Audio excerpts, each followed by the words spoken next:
नमस्कार दोस्तों, स्वागत है आपका इस YouTube channel GK with RK में। तो दोस्तों, आज का जो वीडियो है जीव विज्ञान से संबंधित है, जिसमें हम लोग मानव शरीर से संबंधित 30 बहुत ज़्यादा महत्वपूर्ण प्रश्न को देखेंगे। ये आपके जो 30 प्रश्न है आगामी सभी परीक्षाओं के लिए बहुत ज़्यादा महत्वपूर्ण है दोस्तों। इसमें जीरो लेवल से लेकर के हाई लेवल तक के प्रश्न इसमें इंक्लूड किया गया है। उम्मीद है आप इस वीडियो को देखेंगे तो आपको फिर दूसरा वीडियो देखने की जरूरत नहीं पड़ेगी। ये 30 क्वेश्चन आपका बिल्कुल कंप्लीट होने वाला है। आप इस वीडियो के साथ शुरू से अंत तक बने रहिए। यदि आप नए हैं तो चैनल को सब्सक्राइब जरूर कर लीजिएगा दोस्तों। चलिए हम यहाँ पे शुरू करते हैं। देखिए, पहला प्रश्न हमारा क्या है, मनुष्य में कुल कितनी हड्डियाँ होती है? सही उत्तर हो जाएगा ऑप्शन बी 206। मनुष्य में टोटल 206 हड्डियाँ होती है। ठीक है, तो आज का हमारा टॉपिक है मनुष्य से संबंधित। ठीक है, अगला प्रश्न की ओर बढ़ते हैं। नवजात शिशुओं में हड्डियों की संख्या लगभग कितनी होती है? तो जो नवजात शिशु होता है, जब उसका जन्म होता है उस टाइम इसमें जो हड्डियों की संख्या होती है वो होती है टोटल 300। ऑप्शन सी यहाँ पर सही हो जाएगा। नवजात शिशुओं में हड्डियों की लगभग कितनी संख्या होती है? 300 हड्डियों की संख्या होती है। अगला प्रश्न है, मनुष्य की खोपड़ी में कितनी अस्थियां होती है?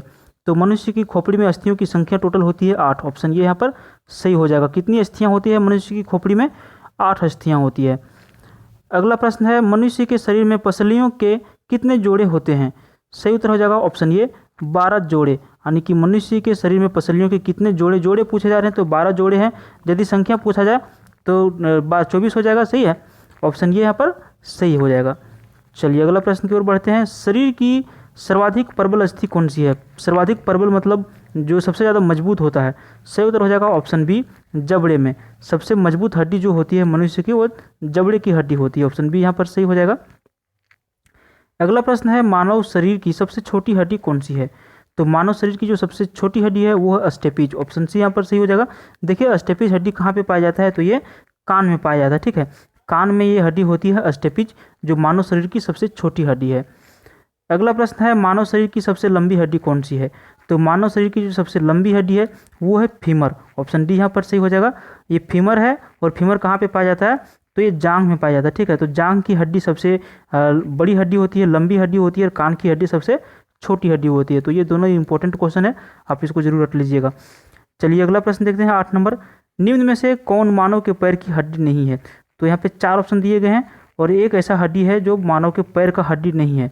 तो सही उत्तर हो जाएगा ऑप्शन बी ह्यूमरस। ठीक है, तो ये जो ह्यूमरस है ये कहाँ पे है? ये मानव के पैर की हड्डी नहीं है, बल्कि टिबिया, फीमर और फिबुला जो है मानव के पैर की हड्डी है। ह्यूमरस अस्थि कहाँ पे पाई जाती है? सही उत्तर हो जाएगा ऑप्शन सी ऊपरी भुजा में। ठीक है, ऑप्शन सी यहाँ पर सही हो जाएगा। ऊपरी भुजा में पाई जाती है ह्यूमरस की अस्थि। ठीक है, अगला प्रश्न है, मनुष्य के शरीर में पैर की हड्डी किस तरह की होती है? ठीक है, यहाँ पे देखिए, मनुष्य के शरीर में पैर की हड्डी किस तरह की होती है? सही उत्तर हो जाएगा ऑप्शन बी संधरी होती है। ठीक है, ऑप्शन बी यहाँ पर सही हो जाएगा। दोस्तों, आपको वीडियो यदि अच्छा लग रहा है तो प्लीज़ वीडियो को आप लाइक जरूर कर दीजिए, और इस तरह का वीडियो देखने के लिए, रोज़ जीएस का वीडियो देखने के लिए चैनल को सब्सक्राइब कर लीजिए। यदि आप पहली बार चैनल पर आए हैं तो आपको सब्सक्राइब जरूर कर लेना है। अगला प्रश्न की ओर यहाँ पे बढ़ते हैं। टिबिया नामक हड्डी किस में पाई जाती है? सही उत्तर हो जाएगा ऑप्शन बी टांग में। टिबिया जो हड्डी पाई जाती है टांग में पाई जाती है। अगला प्रश्न है, मानव शरीर के किस अंग की हड्डी सबसे लंबी होती है? तो सबसे लंबी हड्डी जो होती है वो होती है जांघ में। हमने अभी पहले प्रश्न में बताया कि जांघ में सबसे लंबी हड्डी होता है, जिसका नाम क्या है? तो उसका नाम है फीमर।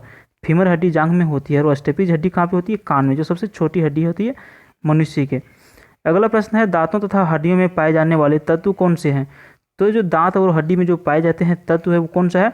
वो कैल्शियम फास्फोरस। देखिए, हड्डी जो है सो कैल्शियम और फास्फोरस से मिलकर बना होता है। तो यहाँ पे दांतों और हड्डियों में पाए जाने वाला तत्व कौन सा है? कैल्शियम और फास्फोरस। इसका दोनों का मिश्रण होता है हड्डी में। इसलिए जब किसी व्यक्ति का जब हड्डी टूट जाता है उस टाइम क्या होता है? उसको कैल्शियम ज़्यादा यूज करने की सलाह दी जाती है। अगला प्रश्न है, वृद्धावस्था में मनुष्य की हड्डियाँ क्यों कमजोर हो जाती है? बहुत ज़्यादा महत्वपूर्ण प्रश्न है। तो इसका सही उत्तर हो जाएगा कैल्शियम की कमी से। जब कैल्शियम की कमी हो जाती है तो वृद्धावस्था में क्या होता है? मनुष्य की हड्डियाँ धीरे धीरे क्या होती है? कमज़ोर होती चली जाती है। किस वजह से? तो कैल्शियम की कमी से। अगला प्रश्न देखते हैं, अस्थि में कौन सा लवण सर्वाधिक मात्रा में होता है? तो जो हड्डी है उसमें सर्वाधिक मात्रा में जो पाया जाता है वो पाया जाता है कैल्शियम फास्फेट। ऑप्शन ये यहाँ पर सही हो जाएगा। अगला प्रश्न है, अस्थियों और पेशियों को आपस में जोड़ता है। तो अस्थि और जो पेशी है, जहाँ पे ज्वाइंट होता है, उसको जोड़ने का जो होता है वो किसकी वजह से जुड़ता है आपस में? तो देखिए, सही उत्तर हो जाएगा ऑप्शन बी टेंडन। ठीक है, अस्थियों और पेशियों को आपस में जोड़ता है टेंडन कहलाता है। चलिए अगला प्रश्न देखते हैं, मनुष्य के जीवन काल में कितने दांत 2 बार विकसित होते हैं? तो सबको पता है कि मनुष्य के मुंह में जो है टोटल 32 दांत होते हैं, लेकिन कितने दांत हैं जो 2 बार विकसित होते हैं? जैसे एक होते हैं दूध के दांत जो टूट जाते हैं, तो उसकी दांतों की जो संख्या है, टूटने वाले दांतों की जो संख्या है कितनी है? सही उत्तर हो जाएगा ऑप्शन सी, 20 दांत मनुष्य के ऐसे हैं जो जीवन काल में एक बार टूट के फिर नया उसमें जन्म लेता है, नया दांत निकलता है। 18 नंबर प्रश्न है, मनुष्य में पाचन का अधिकांश भाग किस अंग में संपन्न होता है? तो मनुष्य का जो पाचन क्रिया जो होती है, अधिकांश जो पाचन होता है किस अंग में होता है? सही उत्तर हो जाएगा ऑप्शन सी, छोटी आंत में। छोटी आंत में सबसे ज़्यादा मनुष्य का पाचन क्रिया संपन्न होता है। 19 नंबर प्रश्न है, मनुष्य में पाचन क्रिया कहाँ प्रारंभ होती है? सही उत्तर हो जाएगा ऑप्शन सी, मुख में। जैसे कोई व्यक्ति जो है कोई भी चीज़ को यदि खाता है तो सबसे पहले कहाँ पे जाता है? मुख में जाता है। मुख से होते हुए, ग्रास नली से होते हुए कहाँ पे चला जाता है? पेट में जाता है। तो क्या होता है कि पाचन क्रिया जो प्रारंभ हो जाती है, मुंह से ही प्रारंभ हो जाती है पाचन क्रिया मनुष्य की। अगला प्रश्न देखते हैं, मानव की पाचन नली लगभग कितने फीट लंबी होती है? तो पाचन नली जो होती है मनुष्य की, फीट में पूछा जा रहा है कितने फीट इसकी लंबाई होती है। और ये प्रश्न जो है दोस्तों पूछा भी गया है, बहुत मस्त इंपॉर्टेंट प्रश्न, झारखंड दरोगा में प्रश्न आया था। तो देखिए इसका सही उत्तर हो जाएगा ऑप्शन डी, यहाँ पे 32 फीट होती है मानव की पाचन नली। ठीक है, कितने होती है? 32 फीट होती है। अगला प्रश्न देखते हैं, मुख में स्टार्च का शर्करा में पाचन किसके द्वारा होता है? तो देखिए मुख में जो स्टार्च और शर्करा का जो पाचन होता है किसके द्वारा होता है? सही उत्तर हो जाएगा ऑप्शन बी। ऑप्शन बी यहाँ पे सही हो जाएगा, टाइलिन। ठीक है, चलिए अगला प्रश्न की ओर बढ़ते हैं, पाचन तंत्र का हिस्सा नहीं है। 4 ऑप्शन दिए गए हैं, 4 ऑप्शन कौन सा है जो पाचन तंत्र का हिस्सा नहीं है? सही उत्तर हो जाएगा ऑप्शन सी, कॉर्निया जो है ये कहाँ पे पाया जाता है? आँख में पाया जाता है कॉर्निया। तो इसका सही उत्तर ऑप्शन सी हो जाएगा, कॉर्निया जो है पाचन तंत्र का हिस्सा नहीं है। जबकि यकृत जो है पाचन तंत्र का हिस्सा है, पित्ताशय पाचन तंत्र का हिस्सा है और आंत भी पाचन तंत्र का हिस्सा है। आपको इतना पता भी है पहले से ही। अगला प्रश्न की ओर बढ़ते हैं, शरीर के लिए एंजाइम आवश्यक होते हैं क्योंकि? किसी भी शरीर के लिए जो है सो एंजाइम बहुत ज़्यादा आवश्यक होता है, लेकिन क्यों आवश्यक होता है? सबको पता है क्यों आवश्यक होता है, ये तो क्वेश्चन है। सही उत्तर हो जाएगा ऑप्शन डी, यहाँ पर सही हो जाएगा। ये जीव रासायनिक क्रियाओं के उत्प्रेरक हैं, इसलिए किसी भी मनुष्य में एंजाइम की आवश्यकता पड़ती है। क्यों पड़ती है? क्योंकि ये जीव जो है रासायनिक क्रियाओं के उत्प्रेरक हैं। 24 नंबर प्रश्न है, दुग्ध प्रोटीन को पचाने वाला एंजाइम है। तो इसका सही उत्तर क्या हो जाएगा? इसका सही उत्तर हो जाएगा ऑप्शन सी, रेनिन। दूध जो है, जो दूध में जो प्रोटीन रहता है उसको पचाने वाला एंजाइम कौन सा है? तो ये रेनिन जो है दूध को पचाने का काम करता है। अगला प्रश्न बढ़ते हैं 25 नंबर पर, अधिकतम पोषक तत्व रक्त में कहाँ से अवशोषित किए जाते हैं? तो अधिकतम पोषक तत्व जो रक्त में मिलता है वो कहाँ से अवशोषित किए जाते हैं, कहाँ से लिए जाते हैं? सही उत्तर हो जाएगा ऑप्शन सी, छोटी आंत से लिए जाते हैं अधिकतम पोषक तत्व, है ना, रक्त के लिए। अगला प्रश्न देखते हैं, लार में कौन सा एंजाइम पाया जाता है?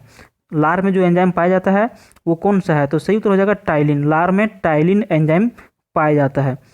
अगला प्रश्न है, पेट में भोजन को पचाने के लिए निम्नांकित में से किसकी खास आवश्यकता होती है?